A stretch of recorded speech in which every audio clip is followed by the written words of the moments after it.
Good morning. Thank you for joining us today. My name is Courtney Yockey, and I'm with the Effingham Regional Growth Alliance, and here today representing the Business Navigator Alliance of South Central and Southeastern Illinois.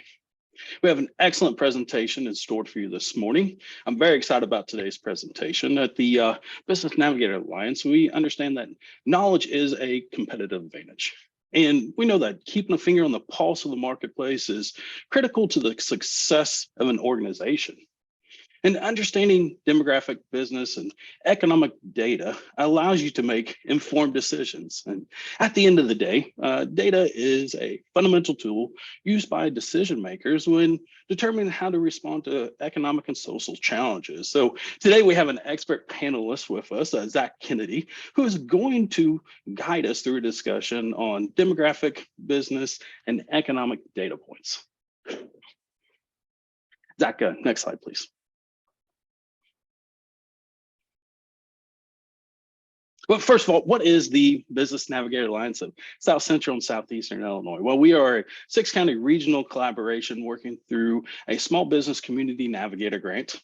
Off to the side, you can see who our partners are. And we have Angela Griffin with Coles Together, Laura Miner with the Sullivan, Illinois Chamber and Economic Development, Risa Shaner with the Crawford County Development Association, Norris Swalls with the Marshall Area Chamber of Commerce, Bob Colvin and Freddie Schmitty with the Paris Economic Development Corporation, and then myself, Courtney Yockey, with the Effingham Regional Growth Alliance. And this group is charged with professional outreach and technical assistance for local, state, and federal programs. Our mission is to ensure that small businesses in our region are competitive and applying for necessary resources. And our goal is to position you for success by accelerating business recovery and growth. Next slide, please. As you can see, the map to the right of your screen is where the Business Navigator Alliance is located. Today's session is part of our outreach efforts to keep our local business community well-informed of various opportunities. In addition to this morning's presentation, we want to provide a lot of good, high-quality input and data to our listening area, but we also hold monthly webinars, and these monthly webinars are hosted on the last Thursday of each month. Please go to ilbusinessnavigators.com. You can see the web address on the bottom left of your screen. And you can sign up for our newsletters to stay informed when the additional webinars content is going to be released. And then a copy of the recording of this presentation and then the download of the slides will be on the website as well. We have a page dedicated to our business webinars. So if you want to see this one, if you want to go back and look at this, or if you yeah, it looks like we have a little issue in the chat. If you want to see what past ones are and review them as well, they're all listed there, and then they are in the Effingham Regional Growth Alliance's YouTube page. But very excited about today's presentation. And Zach, if you'll go, please. Next slide.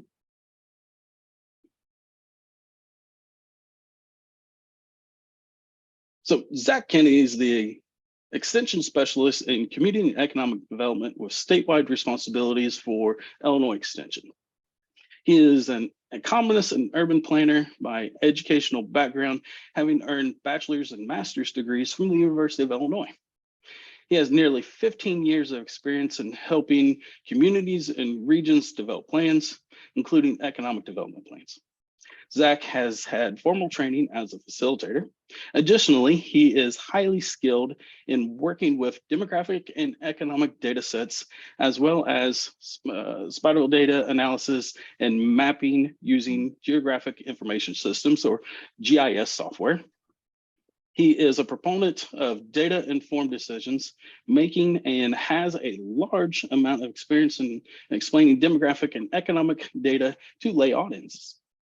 Zach recently brought the Illinois State Census Data Center, the ISCDC, to Illinois Extension, where he serves as the center lead.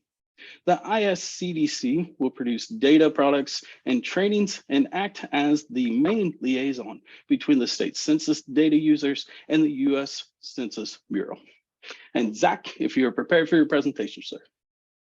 Thanks so much for the introduction, Courtney, and thank you all for taking the time today to listen to a little bit of the data presentation. Hopefully we'll have some good conversation and questions afterwards. Courtney did a good job sort of just providing my overall credentials, but again, I'm leading up the Illinois State Census Data Center, and I'm really passionate about making data accessible to folks and using data as a conversation starter when we're doing any sort of planning, whether it be around economic development, land use, that sort of a thing throughout the state of Illinois. So just to provide a little bit of an overview of today's presentation, we're going to start with some demographic information. It's sort of the basis, and the largest volume of information will be in the demographic arena. Then we're going to talk a little bit about some economic information, looking at some of the employment figures, commutation, that sort of a thing. And then finally, we're going to talk about some market potential information. And as far as data sources, where do we get the data that we're going to be talking about? There are a few data sources. One being US Census Bureau, that's the heaviest, most frequently used cited source in this presentation, using both the decennial census data as well as the American Community Survey data points. We also bring in Headwaters economics data. And for those who aren't familiar with Headwaters, they're sort of a research group and nonpartisan think tank. And they're really mostly concerned with land use decisions out in the western half of the United States. But they've also created this nice economic profiling system where they provide a lot of data that's accessible for no cost. And so I rely on that pretty heavily as well.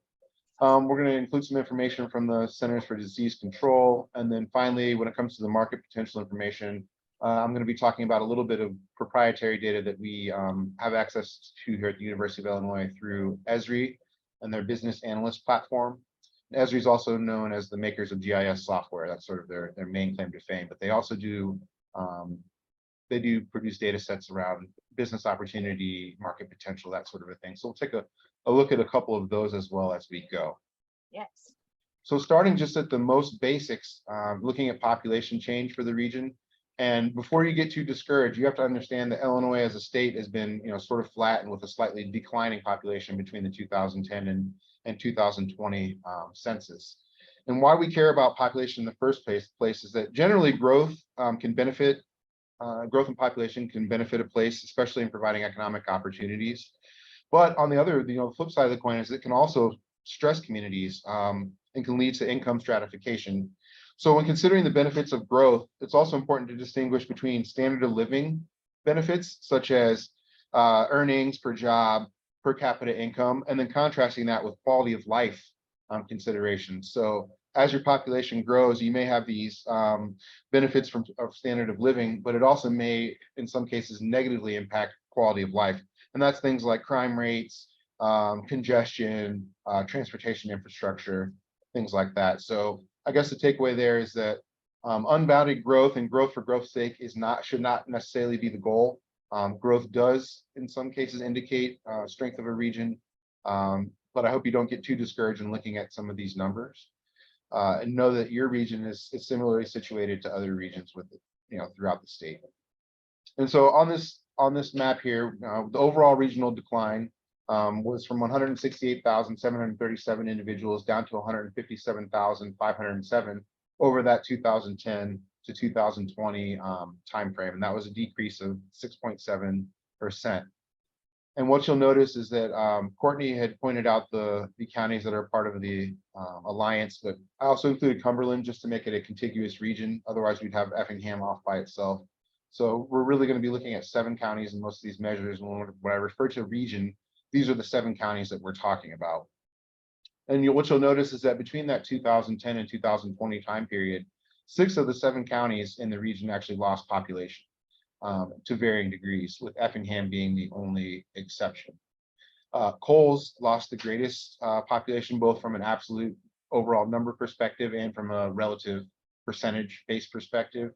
And a lot of what you have to remember is that Coles County has the university there. And so when the university saw a decrease in enrollment, that affected the overall population figures for Coles County. Because as far as the Census Bureau is concerned, the students are counted where they are on April 1st, and that's when school is usually in session. So in most cases, students at universities, same thing goes for here in Champaign, they get counted in the city where they're attending school. Effingham County did see a slight population increase by growing by 1.2% over that time period. And looking at population is also important because a lot of the federal entitlement programs that provide funding to communities and counties use population as in the formula for deciding how many dollars get allocated to a given county or community. So having an accurate population count is important. And the size of your population does determine your allocation of several federal resources. So that's why we keep a close eye on overall population numbers. But just looking at the overall population change only tells part of the story. We can do a little bit better, and we disaggregate that a little bit and dive into a little bit more detail here. And what we're looking at in this table is the previous slide showed what happened between 2010 and 2020 in the decennial census. And what we're looking at here on this slide is what's happened since then, or really between April 1, 2020, which was Census Day, and July 1st of 2022, which is the date of the latest population estimates from the Census Bureau.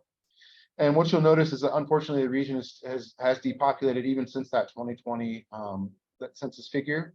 The region has gone down by an additional 2,000 individuals. And what we have displayed here is a basic population change model. So whenever we're describing population change over a given geography, we're really looking at this this formula on the screen where change equals births minus deaths. So that's your natural change component. Basically, how many births occurred in a given geography, and you subtract out how many deaths occurred in a given geography. That gives you your natural change component for the population. But then you need to also consider the net migration piece, which is the summation of international migration and domestic migration. So in short, population change in a given geography is described by looking at the births minus the deaths and then adding in the international migration and domestic migration, which in the case of your region are negative figures. So if we look at the natural change column on the table, that's basically, again, looking at the births minus the deaths. So it's saying that in Clark County, there were 91 more deaths than there were births over that April 1, 2020 to July 1, 2022 time period. And then each of the counties is reported in kind down through the table. And then on the right-hand side of the table, we have that migration piece where we're looking at both international migration and domestic migration. And the distinction between that is international migration is just like it sounds. It's individuals relocating to a given geography from overseas, whereas domestic migration just means that they moved in from another county domestically. So what we notice in the region is that if we go to the bottom line there with the region, the natural change piece was minus 889. And the net migration piece was minus 1,163. And so basically about to an even degree, sort of the low birth rates versus death rate explains part of the population change. And then about equally the negative migration. And really it's all negative in the domestic migration piece because you did have international migration that was positive, but it was very small in amount. And it wasn't enough to overcome the negative domestic migration piece. And then just to give you some benchmarks, we've included the Illinois totals at the bottom. So Illinois also has lost population in over that time period. But what you'll notice about Illinois in contrast to the region is that the natural change, so that births minus deaths piece, was actually positive for Illinois. So there were more babies born than individuals that were deceased over that time period. But really the dynamic, and then also in international migration, we had a positive number there as well. So really at the state level, the most dynamic piece that describes the population change and really the population loss is that domestic negative net migration piece. So it's individuals that lived in Illinois and they moved out to other states. With the region, it's a little bit more both the aging population piece and the migration piece. So that's the takeaway of this slide here. We can also, disaggregate things a little bit instead of just looking at a top line population figure, getting a sense of, how the age distribution is in a given geography. And so what we have on the left-hand side of this slide here is that the regional age breakdowns. So how many people fall in each of these age cohorts, and then male and female. So the females are the yellow or mustard color bars, and then the gray hash bars are males. And the right-hand side of that little graphic with the red bars are showing the change in that age bracket between 2010 and 2021. So again, going back to that 10-year timeframe. So basically the takeaway here is that the region lost population in all age cohorts, the under 18s, the 18 to 34s, 35 to 44s, and the 45 to 64s, but you gained population in the 65 and over. And that gain of population 65 and over is something that we observe in other geographies as well, because of the way that the baby boom cohort is so large in comparison to the next cohort, which is the Gen X cohort. And then we're going to see another large wave in the demographics as the millennials come through, because they're also a very large cohort. And so on the right-hand side, what we're reporting here is we're looking at the median age in each of the counties and how that's changed over time between that 2010 and 2021 time period. And so the region is aging, but in some cases, sort of good news, if you look at the very bottom, we've reported the Illinois figure. Illinois has increased its age over that time period by 6.4%. And in many of your counties, you have not aged quite that significantly. So for instance, Effingham, Cumberland, Clark, and Crawford counties all have the population all aged at a rate less than the state as a whole. And in the case of Moultrie County, the median age actually went down. And what I also like to tell folks is that I don't have all the answers as to why this might be, and I really rely on your local knowledge on sort of teasing out what might have happened in Moultrie County that would explain that reduction in the age. And then in the case of Coles County, we saw quite a significant increase in the age, and that's because there were fewer students to bring down the median age. So when you have less students bringing down the median age in 2021 versus 2010, you see a quite significant increase in the median age and an aging of the population. Just according to Headwaters Economics, understanding the age distribution can help highlight whether policy changes and management actions might affect some age groups more than others. It may also highlight the need to understand the different values, needs, and attitudes of different age groups. If an area has a large retired population or soon to be retired population, for example, the needs and interests of the public may differ than an area with a large number of minors and young adults. For many locations, significant development is the aging of population, which we just talked about, and in particular, the retirement of the baby boomer generation. And the baby boomer generation, just for definition, are those who were born between 1946 and 1964. As this generation continues to enter retirement age, their mobility, spending patterns, and consumer demands can affect how communities develop economically. So again, sort of keeping this economic development lens as we're examining all these data points. So this, another aspect of the population is looking at the race and ethnicity and the racial and ethnic makeup of a population. And so what we have displayed on this slide is basically per county, the counts of individuals that identify in these different racial categories. And so on the top of the chart, we just have the overall raw number. And then towards the bottom, we have that broken down as a percentage. So overall, as a region, it was 94.6% white, 2.1% Black or African American. And then the next largest group are two or more races, making up individuals that identify as two or more races make up about 2% of the regional population. And then you have smaller amounts of individuals that fall into these other racial categories. And then at the very bottom of the table, what you'll notice is that Hispanic or Latino information is presented here. And the reason why we don't include these in the racial categories is that according to the Census Bureau, race and ethnicity are two separate considerations and two separate questions on the census form. Or another way to think about it is you can be of any race and be Hispanic or Latino. So it's an ethnicity and not a race. So if you're from the Dominican Republic, you might identify as Black and Hispanic. And if you're from Argentina, maybe you would identify as white and Hispanic. Or in some cases, folks will just tick that other race box, and then they'll report that they're Hispanic or Latino of any race. At the regional level, it was 2.1% Hispanic or Latino population, in contrast to Illinois, which is much higher at 17.5%. So this is just looking at, again, the racial and ethnic breakdown, both on a county basis and then that overall 7-county region. Federal agencies use information on race and ethnicity to implement a number of programs and promote and enforce equal opportunities, such as employment and housing, under the Civil Rights Act. And then according to the US Census Bureau, many federal programs are put into effect based on census trace data.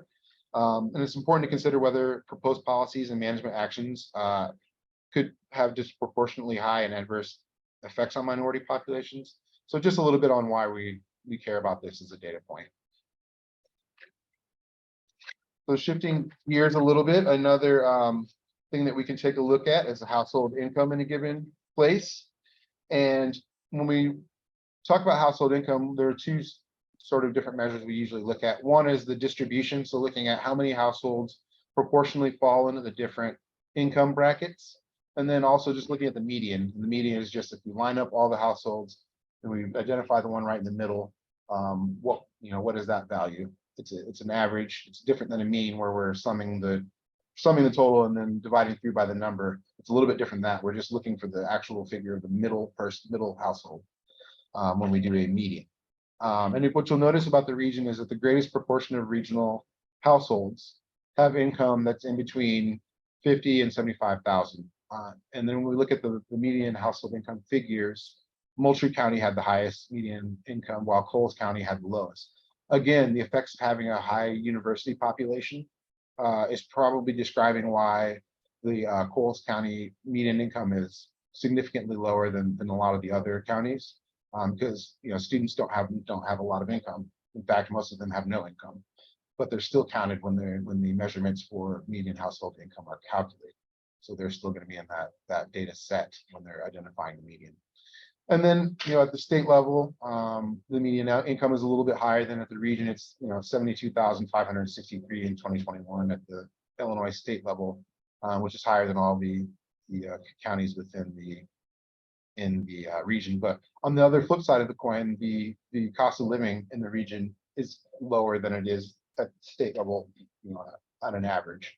And also we have to consider that the median income at the state level figure is inclusive of Chicago and the metropolitan area, where the collar counties where they tend to have higher incomes. And so nothing's too alarming about the median incomes for the region. In most cases you've got kind of a distribution all going all the way from 48 up to that 67, but you're not too far off in some cases from Illinois. Related to income is the idea of poverty and poverty prevalence. The poverty rate for the region overall in 2021 was 12.8% for people and 8.6% for families. And so, we sort of disaggregate the measures. We don't just give the people measure and we don't just give the family measure, because the recognition is that non-family units may have a different poverty rate than family units, vice versa. And then within the census data sets, you can get even more granular and identify whether poverty is more of a problem for particular family types. So we can look at, single male householders, single female householders, that sort of a thing, and seeing if there's a higher poverty rate with those individuals than married couples with dual incomes, that sort of a thing. And while the region has a higher poverty rates than the state, overall, this was largely explained by Coles County, and again, we're including college students in these measures, and so we would expect a county like Coles that has a larger proportion of college students to have a higher poverty rate, because again, they're not earning a lot of income. So while the region overall had a higher, poverty figure than the state, most of the counties themselves had a lower poverty figures in the state. So the state down here at the bottom on the right was 11.8% for people and 8.3% for families. And then anywhere where you see a black percentage reported up in the map meant that the county was lower than the state benchmark, or was doing better than the state in that measure. And then we only had Coles County and then Edgar County with families being a little bit higher than the state figures. And Zach, real quick, absolutely. On this side here, typically we hold questions to the end, but Yep. one come in the chat that is prevalent to here is the definition of poverty per the census. Yes. So definition of poverty is it's a set percentage of the median area income.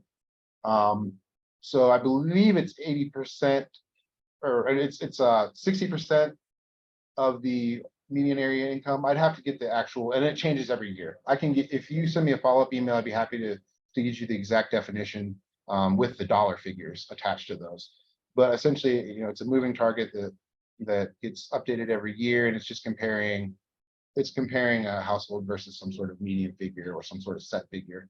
And also, it also varies by household size as well. So they do set the poverty thresholds. When they set the poverty thresholds, it's not just a single figure, it's a series of figures based on how many people in your household. So happy to answer that in a follow-up if you send me an email. Thank you, sir. Thank you for the question.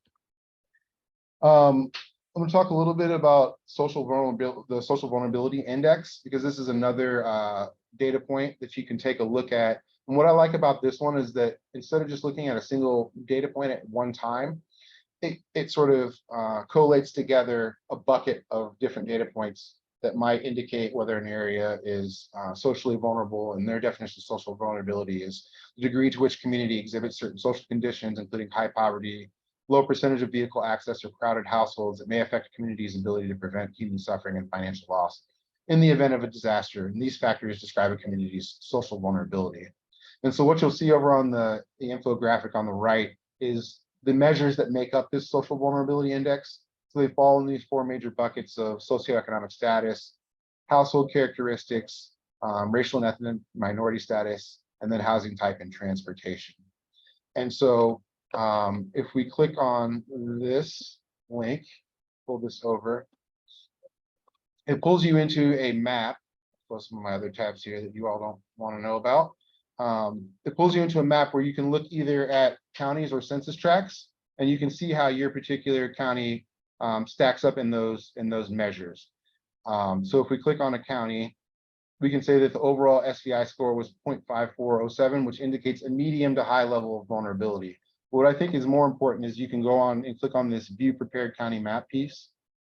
And so, for instance, if we wanted to look at Coles County, we can click view county map, and it gives you a overview of the total social vulnerability, but then it gives you a more granular look at census tracts within the county on where you might have high figures or low figures in a particular measure. So on the left-hand side, this overall and Zach, I don't believe that this followed you. We're still seeing the PowerPoint. Oh, I'm sorry. Okay. Let's so see. Maybe unshare and then share the screen. Yep. I can do that. I just checked with another person first. Okay. But, okay, yeah. No problem. Share, and then how's that? There it is. Okay. Very good. I'm sorry about that. I figured since I didn't choose share PowerPoint, I choose share screen, that it would have brought that over. Were you able to see the map at all before?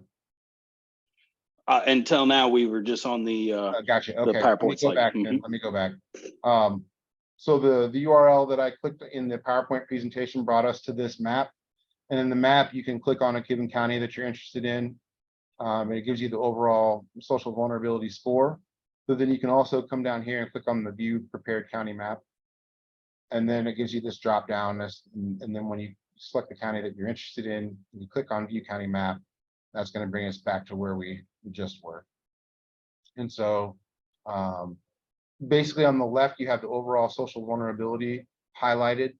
You got your scale here where the dark, if it were dark blue, that would mean that it's, super socially vulnerable. And if it's more of this pale yellow color, and those are the least vulnerable counties. So it gives you the overall social vulnerability score on the left. And then on the right, it gives you how you're scoring in each of those buckets that I'd mentioned before. So the socioeconomic status, household characteristics, the racial and ethnic minority status, and then housing type and transportation. And you'll notice that it reports not only the overall county figure, but it sort of gives you a more granular view by displaying these data points at a census tract level. So that's why you see the different colors. You've got the light shade of green and the dark shade of green under socioeconomic status. It's showing Newton versus the other census tract, which is the rest of the county in Jasper County's case. All right. Courtney, can you confirm to me that as I go back to this, that you can see in my slideshow? Yes. Okay. Back to the slideshow.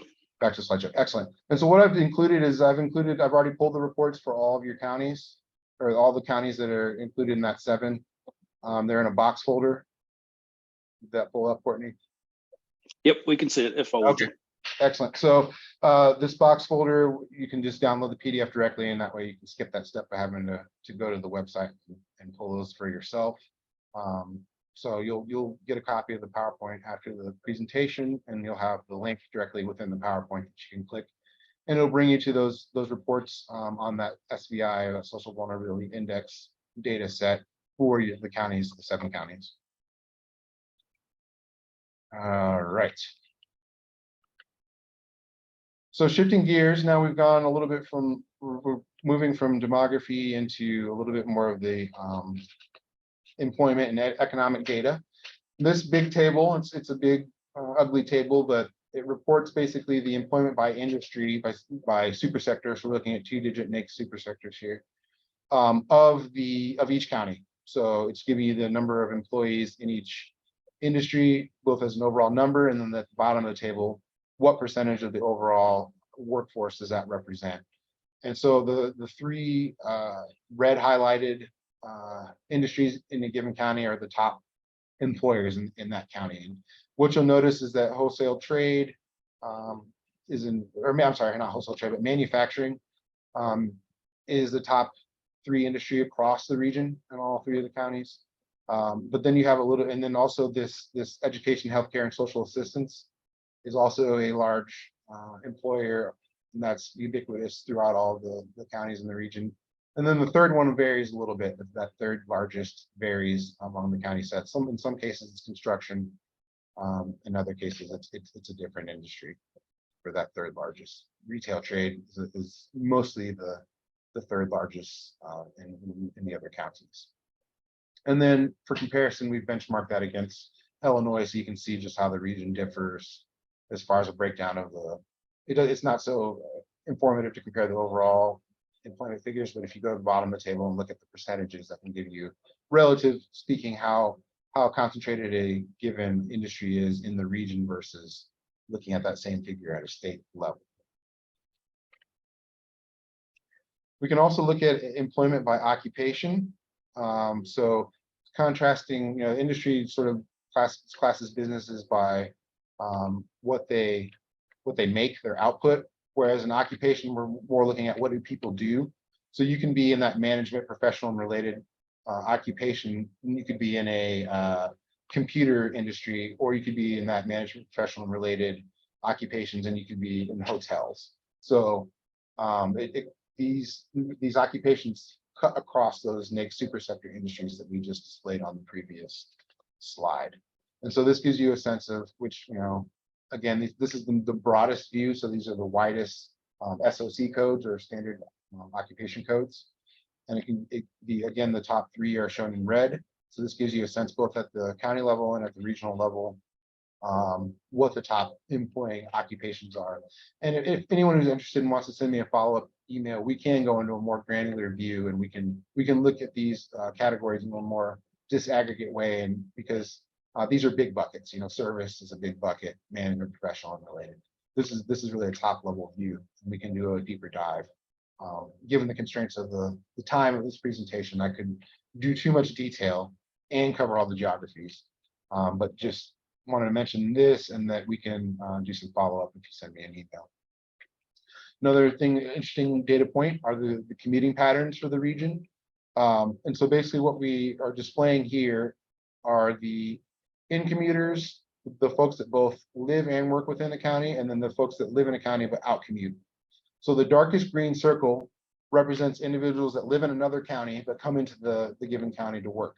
So in Clark County's the case, the darkest green circle shows the individuals living outside of Clark County, commuting into Clark County to work on a daily basis. The medium green shade are those folks that both live and work within Clark County, and then the light lime green shows the individuals who live in Clark County, but they have to commute outside for work. And so what this shows you is whether or not your county is a net employment destination, or whether they're a net exporter of labor, so to speak.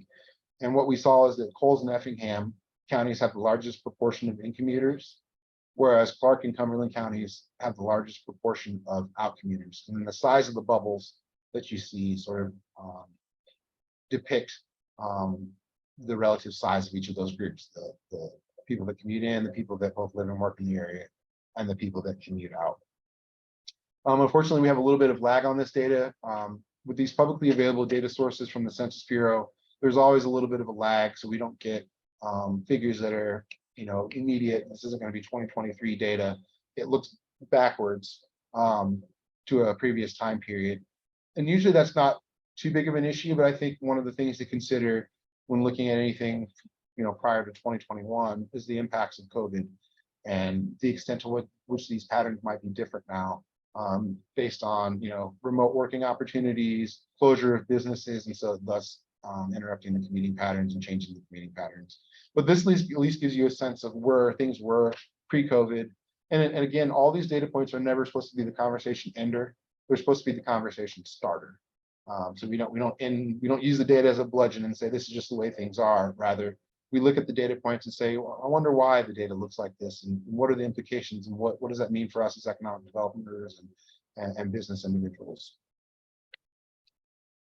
And then I'll shift gears a little bit to the market potential reports piece. I've prepared several reports looking at market potential. These again come from ESRI, which is Environmental Systems Research Incorporated. They're known by ESRI in the industry. And again, they're the makers of GIS software, but they also produce a lot of these market potential data sets. And so what I've done is I've created a box file that has reports in each of these different categories. We have the business summary, financial expenditures, medical expenditures, retail goods and services expenditures, retail market potential, and then a retail demand outlook. And I will click and so you can get a sense of what's included in these reports. I'm not sure, given the amount of time, that I can go into a lot of detail, but you will have these reports to look at afterwards for your counties. And so if we go into the business summary. Oh, I did do this at the regional level. Anyone that's interested in individual county information, just shoot me an email and I'd be happy to provide that at the county level as well. And so this first report is just a business summary. So it's looking at the SIC/NAICS codes. I think we have NAICS codes at the bottom. But instead of looking at employees, we're looking at how does it break down for businesses. So again, on the other big table, we looked at employees as individuals, but here we're looking at how do the businesses divide into these different NAICS sectors. And what you'll notice is that they give you a little bit more detail on retail. So they report not only those 2-digit NAICS sectors, but they disaggregate retail a little bit, so you get a better sense on where your business counts fall in each of these. And so it gives you, it reports the business number and it reports the employee number as well. And these are 2022 figures that come from Data Axle. They have a collaboration with ESRI, and ESRI sort of purchases the underlying data from Data Axle and then creates their own reports with it. And so again, I'm happy to provide this business summary looking at number of businesses in each of these categories on a county level. If you're interested for your county, just let me know. And I forgot to do the check-in with you, Courtney. Did this follow me to the box folder? It did. Yes, sir. Okay, we can see it. Very good. Financial expenditures. So what we're looking at with financial expenditures is just basically giving you an average amount spent per household in all these different categories. Sometimes it's an expenditure and sometimes it's reporting an asset. So in the top part of this, we're looking at the average value of all these different financial assets. And the spending potential index is basically looking at comparing your county versus, or your region in this case with the 7 counties, versus the nation as a whole, and then putting that into sort of over 100. So the 76 means that the average, the value of the checking or savings and money market accounts at 16,171 on average for a household in the region represents about 76% of that same figure as what we would see if we looked at the national level. Or in other words, on average at the national level, we would expect about 24% higher in this average amount spent figure. So this just gives you a sense of a little bit more than just that, looking at poverty or looking at household income as to sort of the financial outlook of households in your geographies that you're interested in. So they've got, liabilities, your assets, amount you're paying in mortgage interest, that sort of a thing. Again, happy to provide any of these at the county level. Medical expenditures is going to be the same sort of a thing, but here we're looking at how much does an average household in the region spend on all these different medical care expenditures, whether it be physician services, hospital room, hospital services. And this is over a year. This is a given year. We do recognize that something like this, it may not be as useful to look at a median or an average, because you're going to have a case where somebody who is utilizing these services probably are utilizing a lot. And then you might have households that are not utilizing some of these services at all. So this is just keeping in mind that this is an overall average, but you are going to have groups that are heavy users or heavy spenders in some of these categories, and you're going to have households that aren't. And so looking at healthcare, and then looking at how much is spent on health insurance, that type of thing. It's, again, just giving you a better sense of who the households and who the folks are within your region, and what some of those implications might be from a workforce development perspective, from a business development perspective. Just having these data points can help you sort of understand the region. Excuse me. We have retail goods and services. This one might be more directly related to the idea of identifying business development opportunities. Here, this is just reporting on how much an average household spends in each of these retail spending categories. I won't belabor this point. Again, we've got the spending potential index figure that basically says, again, on a percentage basis, how does the households in this region stack up versus the national average household? So in men's apparel, households are spending about 69% at $320 than we would expect to see if we looked at the same figure on a national level. So it gives you a sense of spending in all these different categories. The total, so how much is spent, that's also could be an interesting figure. So not only looking at that average spend in the household, but looking at the total spent in the geography in question in that particular category. Going back to the PowerPoint, we have the retail market potential, which is similar to the last data set, but this is giving you it's sort of purchasing behavior. So how many households bought any men's clothing in the last 12 months? The expected number of households in the region that did that, out of the 100, and we've got 64,000 households. Expected number of adults within those households would be 69,221 that actually spent money on men's clothing. And looking at how many households over the total number of households, about 55.7% bought any men's clothing in the last 12 months. And again, these are reporting on these different retail spending categories. And we have the MPI, which is again an indice. So you're comparing this geography versus the national average. And they do give you, data note, measures the relatively likelihood that adults or households in the specified trade area, in this case your region, are to exhibit consumer behavior or purchasing patterns versus the US. So again, the 100 represents the US average. So in other words, where we see 99 or 102, it's basically just saying the propensity for spending or the likelihood that someone's going to spend on this category within the region is about the same as if we looked at we picked a random, but we looked at the average household in America. I'm going back to the reports, and then one more I'll talk about the retail demand outlook report.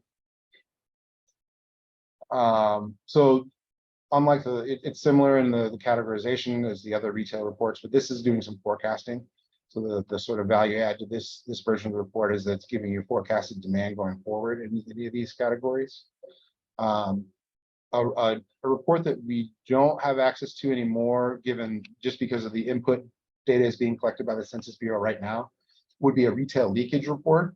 And that can sort of identify to the extent that retail dollars are leaking out of a geography. So, are folks going over to the next county to buy any of these different goods? So when you see a large leakage in a given retail category, it can represent a business development opportunity for the geography in question. Unfortunately, because the economic census of 2022, even though it says economic census 2022, they're collecting that data right now. And that economic census data is what really undergirds the retail leakage reports that Esri produces. So unfortunately, we're not going to see another set of those probably for a year or two. The current ones that they do have are deprecated because they're based on the 2017 economic census. Even if we didn't have COVID, those probably would be a little bit too long in the tooth to use in a reliable fashion. But the fact that we have had COVID since then really makes the spending patterns and behavior patterns a little bit different than looking at something as far back as 2017. That's why we don't include right now the retail leakage reports, but that's something that hopefully will be reintroduced going forward. And then going back to the PowerPoint. The last sort of data point that I'll talk about is produced by Esri are the tapestry segmentations. And this is sort of a culmination of all the things we've talked about up to this point. What they've done is they've created a typography for all the households within the US. And so what this table is reporting is in the first two columns, we're looking at the percentage of households that fall within your region in all these different household types. And I'll click on the household types so that you can get a sense of what those are. So basically it's saying that the largest household type within the region that's represented are these heartland communities household type. They represent about 26.3% of the households within the region. And then on down, it's sort of in a descending order, how many of the households within your region fit this typology. So you've got heartland communities as number one, the salt of the earth type being number two, traditional living. And what you'll see is if you click on one of these hyperlinks, you get a whole profile about who the folks in these heartland, it's sort of a typography or a psychographic analysis of this type of a household. So it gives you information on who they are, what their neighborhoods typically look like, socioeconomic traits. It gives you some of the data points that we talked about before, as far as the age distribution, race and ethnicity, and some of the income figures. And it provides some of that average household budget and spending information that we just talked about in those retail demand reports. And it gives you, their housing types, their market profile, so the way that they consume media, their traditional spending places. And then it gives you finally, where are these households concentrated in the US? So the darker the shading on the map means that there's a higher concentration of that household type within the US. And this just spatially shows you where these heartland community households are located. But what you'll notice is that they make up 26.3% of the population. And then your next group is the salt of the earth type. I won't belabor this, but just to click on this in contrast, this is another report showing you, okay, what do this salt of the earth household type look like? Again, you get all these different data points that describe this group. And then if we look at the map, it's sort of interesting. They seem to be concentrated over in Indiana and Ohio, but we do have some in Illinois as well. And so as you go down the list, this describes the different household types that are typically found in the region. And what I've done is I've also included the regional tapestry report within the box folder that you'll have access to. And it gives you, instead of I gave you the top 15, this gives you all 20 that are represented within the region. Again, we can look at this on a county level. If anybody's interested, feel free to shoot me an email afterwards. And this parses the data in just a few different ways. Instead of just giving you the top 20, it says, okay, what about all of our different types that we've created? So you'll notice that some of them aren't represented within the region. But this gives you a catalog of, okay, well, what are the different types that aren't located within our region as well? And if you click on these, you would get that PDF report again that would give you a description of that household type. Moving back to the PowerPoint and sort of wrapping things up. Other data points that you might want to consider, housing data, obviously keeping a good developable sites inventory, some of these more localized data sets that you aren't going to find at the Census Bureau isn't going to have a good developable sites inventory for your counties. Information on infrastructure, looking at existing plans because they often have good data points in them, whether those be your comprehensive economic development strategies for the region, your SEDS documents, looking at some of your comprehensive plans, land use plans, or just comp plans for the counties. We also have some good data in it. Considering disaster vulnerability data, so as climate change and impacts of severe storms increasingly become something that we have to worry about, keeping disaster vulnerability in mind, because not only does it have direct impact on households, but also from a business interruption perspective. Just keeping a pulse on how vulnerable a given area is to disasters can be important. And then looking at your sales tax data again, because that provides collecting that sales tax data or gives you an indication of how much dollars are circulating through the local economy, and it has direct implications for the amount of goods and services that you can provide in a given region. So looking at some of the resources that we might be able to provide for the extension, we have the housing toolkit that we've developed, and it's specifically a housing toolkit for rural Illinois. It's going to have some a model process for formulating a housing committee, doing some assessments of the housing situation in your geography, and then it has a lot of model strategies that you can implement given the results of your assessment. So we will make that available to you. We're also working on a disaster planning integration toolkit, which is directly related to what I just was speaking about. And the idea with our disaster planning integration toolkit is, how do we, instead of siloing, disaster planning over here with our emergency managers and folks that are, working in response and recovery and mitigation and economic development, because disasters do have an impact on the economy, how do we integrate planning for both of those together? And that's what we're trying to do with this disaster planning integration toolkit. So you're not doing economic development over here and you're doing resiliency and disaster planning over here, but we're trying to integrate those two together. Another great resource is our local government education webinars that we provide. We provide timely information. Our core audience are elected and appointed officials, usually at the county level, but certainly this group would get a lot of benefit out of our webinars as well. We do a lot of things around broadband development, and so disseminating what the Illinois Office of Broadband has going, DCEO with some of their broadband opportunities as far as funding. We provide that information through our local government education webinar series. I've included the URL here so that you can visit that website. We do have archives. We archive those programs so that you can go back and review any of the topics that might be interested to you in case you're not able to catch them live. I've also included our Data for Decision Makers resource guide. That's undergoing the process of an update, but it still has enough good information that I thought it was worth sharing. And what that is it's an annotated, it's a PDF with hyperlinks in it that are annotated and organized topically. So if you're interested in housing, again, it's got a series of here where you might find some good housing data points and a little bit of brief description of what you'll find if you go visit the URLs that are included within the PDF. We can also provide GIS mapping support. So Courtney had mentioned that in my bio piece, but I do a lot of the GIS work for the organization. I like GIS because instead of just looking at this data in a tabular form and your eyes glazing over and you getting lost as to where you are on the table, it sort of takes that information and makes it spatial, and so that you can see it on a map, and it sort of aids in understanding. It allows you to quickly compare two geographies, that sort of a thing. So anything that has any of this census data, all census data is spatial because we're reporting data of place. So if you're interested in developing any custom maps around some of these data points, that could be something we could assist you with as well.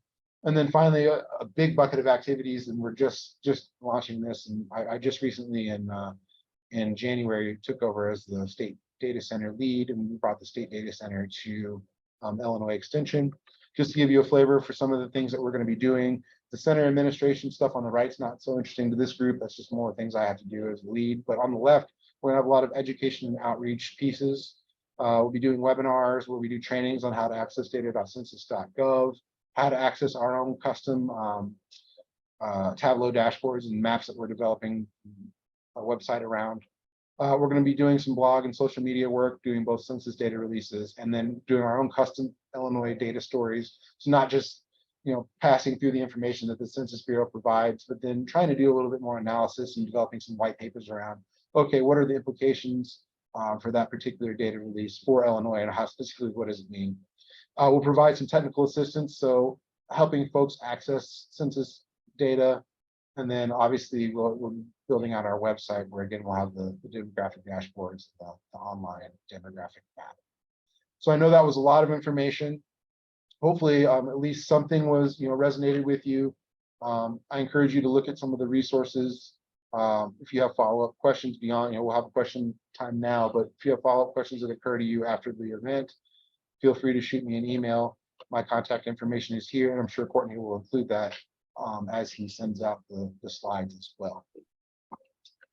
And so now, Courtney, I think you're going to act as moderator if we have some questions. Yes, sir. Awesome. Awesome. Tremendous presentation. Wow. I mean, a lot of wonderful, powerful, and insightful information. And thank you for guiding us through that full menu of data points, if you will. And I will note that if you're not utilizing the extension office as a resource, we would encourage you to reach out and just, I mean, you've hit on a lot of wonderful, great things, but really just started scratching the surface, especially when you get into the GIS planning and what is the potential reports that you can put through there. So very, very heartfelt thank you to you for guiding us through a complicated topic as well, because there's a lot included in it. And then so we are nearing the hour. We're going to continue to move forward. We'll hit the Q&A section here, and just want to note a couple things before we jump into the Q&A section. And if you want, Zach, you can go ahead and quick sharing the screen. Kind of some first for us today. This is the first time that our chat got hacked, and I've not seen that before, but we got that corrected, and it kind of threw me off a little bit during the introductions and the presentation with the Business Navigator Alliance. And so I do want to note that these webinars are part of a series of business webinars that we host each month, and they're scheduled for the last Thursday each month. And I say that with a note that next month's May is going to be 1 week earlier, and versus being the last Thursday, to adhere to the availability of some of the panelists. So our biggest thing is that we want to get this high quality, wonderful, high value information out to you. We do hope that you visit the ilbusinessnavigators.com website and sign up for our newsletter so you can stay informed. And then in addition to these business webinars, we host a variety of outreach events, office hours, and one-on-one technical assistance, especially towards various opportunities that are at the local level, the state level, and federal level for grant opportunities, but also loans and access to capital and a variety of different economic and community development related topics. And then we'll note that we will post a recording from today's presentation on the website. If you're here with us today, that means you registered. Everybody that registered will receive a link to this recording as well, and we'll send out the PowerPoint too. So a lot of valuable links in that PowerPoint to be able to go back and to look into. And if you want to narrow down anything further, we'll provide Zach's contact information as well, and dive into him and direct you to him. But and then for Zach there too, thank you for running with the punches there on the link that didn't show, wasn't able to follow through. We're real people. This is done live. Things happen. Not too big of an issue, most certainly. We tested it last week and it worked fine, and it worked fine the rest of the time. But there's always going to be something, right? Oh yeah. But wonderful presentation. I really enjoyed sitting through it. I'm excited about diving into that data. I like data a lot, maybe a little nerdy. I'll just tell myself a little bit there, but it's powerful info that you need, that you want to know when making educated decisions. And most certainly encourage you to run out there. So, with that in mind, some of this reports that Zach ran through today may have been familiar to you. You may have seen these in the past, or you may be seeing it for the first time. And it's a lot to digest. And so, Zach, the first question I want to throw to you is where do you get started? We ran through a whole gauntlet of wonderful things, and I love it. But somebody that this may be their first time or their first insight to seeing this stuff, any recommendations? Where do you get started?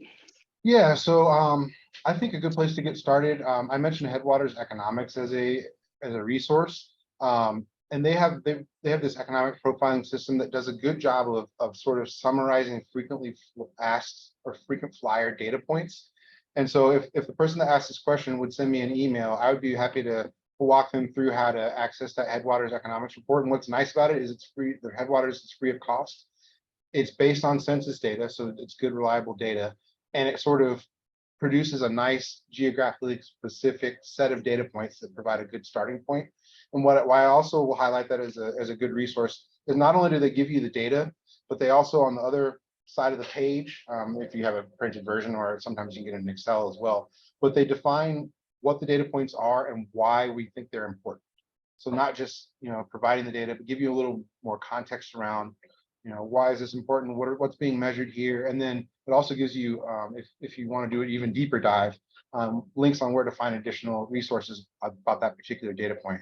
So I would suggest using Headwaters economic profiling system, which I can help you, I can assist you. Awesome, awesome. And if somebody does have a deeper question or need a little better understanding and want to talk through some of those data points, I know I've called you up in the past and had questions myself. They, in addition to providing this info, you're there to support and to guide people through those reports as well. Is that correct?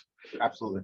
Awesome, awesome, awesome. So a couple questions came in the chat real quick is, what are the fees for, if any, to an organization requests additional information? And then also the same question was, what is the cost for an individual to access your service? So there's sort of two answers to that question. One, if you just want me to run some reports for you and kind of give you a little consult on what the numbers might mean, we don't charge for that. You've already paid your taxes. Our organization is supported by tax dollars. We just ask that, be a good advocate for extension. If you know any of your county board members, make sure that they support our funding. We don't necessarily charge just for the data itself. Now, if you want us to come out and help you do a more involved planning process where we're, getting people together and we're producing some sort of a report or something at the end, that might, there might be a charge for something like that, just because it's more involved and takes more time. But if it's just, me providing a consult and me providing the data itself, we don't charge for that. Awesome, awesome, awesome, awesome. And running into the next question. Question was, it appears the region has a higher percentage of manufacturing than the state does. And then, so what do you attribute to that? And I think you touched on this a little bit in the presentation, but if you want to elaborate some more. Yeah, so the fact that manufacturing is highly represented in the region. Well, specifically manufacturing, but just in the common points, yeah. Sure, so I think part of that's explained by what's called agglomeration. And so where we do see manufacturing, we would expect to see a lot of manufacturing because of agglomerative effects. And agglomeration means that businesses of a similar type like to co-locate because they can share transportation infrastructure, they can share supply chains, and they can share a labor pool. And so if an area provides those things in a way that's good for one manufacturing business, perhaps another manufacturing business would want to be there also. So we tend to see things like that cluster, whereas counties that don't have a lot of manufacturing probably have very little manufacturing. So I think a lot of that is explained by agglomeration. Thank you, thank you, thank you. This a follow up to that and recognizing the importance and validity of data for decision makers. What has your experience shown to be the most prevalent or important intangible use by decision makers? So this data, this information. Intangible use. Yeah, again, I mentioned this earlier in the presentation, but the idea of being a conversation starter. It's hard to identify where we want to go if we don't know where we are. And I'm not saying that the secondary data like this gives you the complete picture of where we are. It's not. But it gives us a good way to frame up a conversation, right? Why is a particular data? First of all, do we think this particular data point is accurate? Why or why not? Two, if we do think it's accurate, what does it mean for us and what do we want to do about it? And so really using that data as a springboard for doing any additional planning, I think is sort of the intangible benefit of looking at data. I love that train of thought. Oh yeah, I even noted data is a conversation starter through from the notes and the chicken scratches I have from presentation. Most certainly provide you with that opportunity to explore further. A question towards it's medium income. I believe this came in when you were talking about medium household income, but does that reflect gross or net income? That reflects your gross income. So whatever your gross income. It's not your adjusted gross income. It's just your gross. Yep. And then looking at Coles County, and definitely understood, and you touched a little bit about the student population, and you touched on it a little more in the poverty side as it as well. But just how does that affect, or maybe even not tell the full story for Right. that for those communities or that county, and looking at medium household income and then that poverty rate as well. Absolutely, yeah. That's Mhm. sort of a challenge when you have a university with a lot of college students, because they're going to skew the data at the county level. So my suggestion would be to look at a more granular, data point.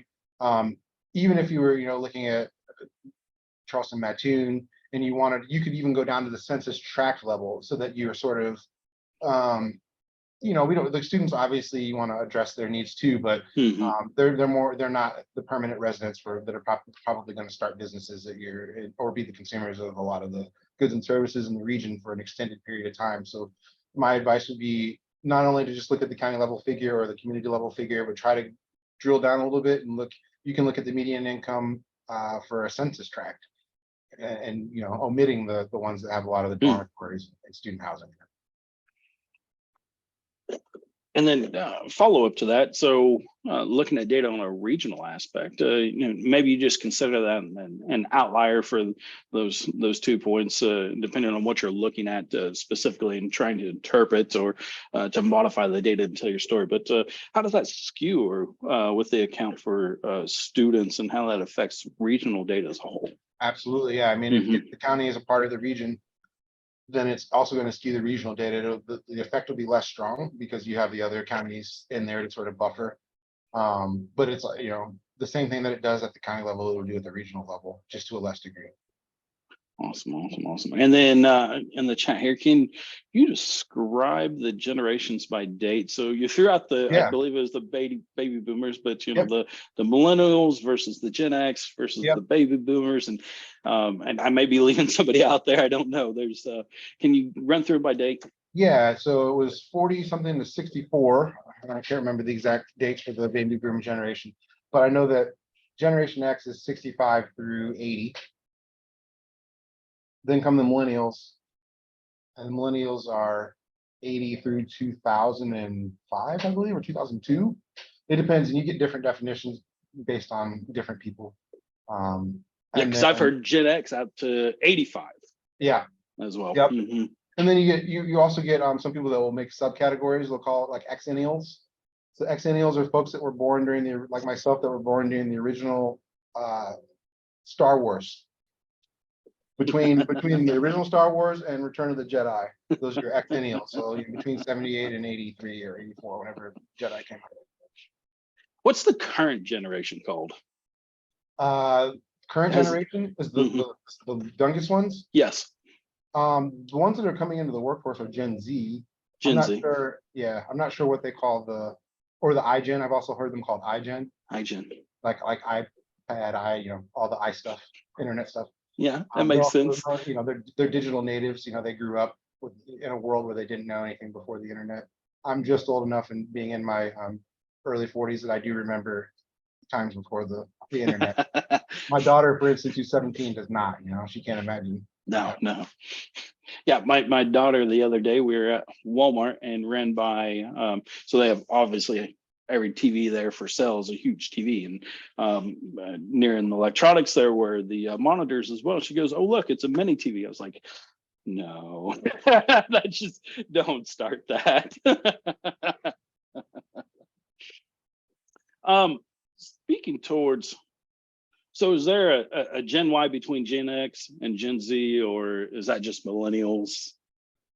Gen Y between Gen X and Gen Z. Yeah, millennials are Gen Y, also known as Gen Y sometimes. Okay. Yep. If somebody was interested in this data, and you had noted, especially with the retail leakage and some of the reports on the backside of the presentation, that there's a hindrance for the availability for that data, especially looking at commuting patterns too, and the most relevant at the time, but it has some age to it. If Mhm. somebody was interested in getting more real-time data, how can they seek that out? Yeah, I mean, it's Hmm. available for a cost. That's the whole Yeah. whole kicker. there are organizations. I'm not supposed to, as a university employee, endorse any individual business, but I'll give you a couple options. Would be Jobs EQ data from Kimura is a good data set. Another one is Lightcast, which was formerly known as MZ. And I'm sure as economic developers, you've probably seen your fair share of MZ reports, but they do Yes. the data that they do are real-time estimates. So if you have the financial resources to purchase something like that, it can be a way to get more timely data as far as having less of a lag on the data points. But those are the two that I've used in the past. Awesome, awesome, awesome. And that was the questions that I had sent in to me directly. Looking through the chat, I don't believe we have any additional questions. We are past the hour time frame. Wonderful, wonderful presentation, very powerful presentation today. And again, thank you for taking your time to not only gather these reports together and walk us through it, but then to do it at a point that was entertaining. I know to a degree of you start talking data and this report and that, and people's eyes just start glazing over. But personally here, I had a good time on running through it, and much appreciate the way that you presented. And then Prima had asked the question, what do those reports cost on average? Do you, when you had talked about the jobs EQ and MZ, do you have any degree to that? I'm trying to think what a license, it depends on a number of factors. It depends on how many seats you want, how many folks in your organization you want to be able to have access. So they don't usually do a per report. Maybe they would if you ask them. I've never purchased a per report or done that sort of a fee model. What you usually do is you subscribe to access to the entire data set, and then that gives you unlimited ability to run as many reports as you want. It's usually going to be in the low 5 figures, high 4 figure range. So depending on how many, it depends on how many people you want to have access and for how long. Usually it's an annual subscription sort of basis. And if you have interest in that real-time data, I would encourage you to reach out to your economic development professionals, to your chambers of commerce. The majority of communities, or at least counties, have individuals in those positions, and they may have more at a local level real-time data from surveying members or surveying the business community, or may have subscription-based or be part of organizations that can acquire that data as well. So would encourage you to start at the local level. Always reach out to Zach. Us at the local level, we're going to reach out to Zach anyway. So the most certainly a valuable asset. But that concludes the end of our questions. Again, thank you for walking us through today's presentation. Very well enjoyed it. Very wonderful, powerful one. Just as a note to everybody, this recording for this webinar will be on our website. If you're here today, you will get a copy to the link from registering. You'll get a link to the copy of the recording, if I can talk right today. And then you'll get a copy of these slides from today's presentation too, and then within those slides, those links that Zach walked through will be live, so you can go back through, listen to the part of the webinar, click on that link, run through it again, and start investigating. And then if you want something more down at a county level or community level or zip code level, definitely reach out. Zach is here to help and assist. I'm going to be reaching out, Zach, and gather a whole multitude of data as well, because it's powerful things, and it allows you to make educated decisions. So again, thank you for the presentation. We hope that you join us next month. Next month is going to be on employee wellness and employee health and mental health. May is a mental health awareness month. That one's going to be May 18th. It's going to be in the afternoon at 2 o'clock. We're very much looking forward for that, and we'll start putting out some info for that. And we hope that you enjoyed today's presentation. You found it informative, and want to thank you for joining us this morning. Thank you for the opportunity, and thank you to all the participants for listening.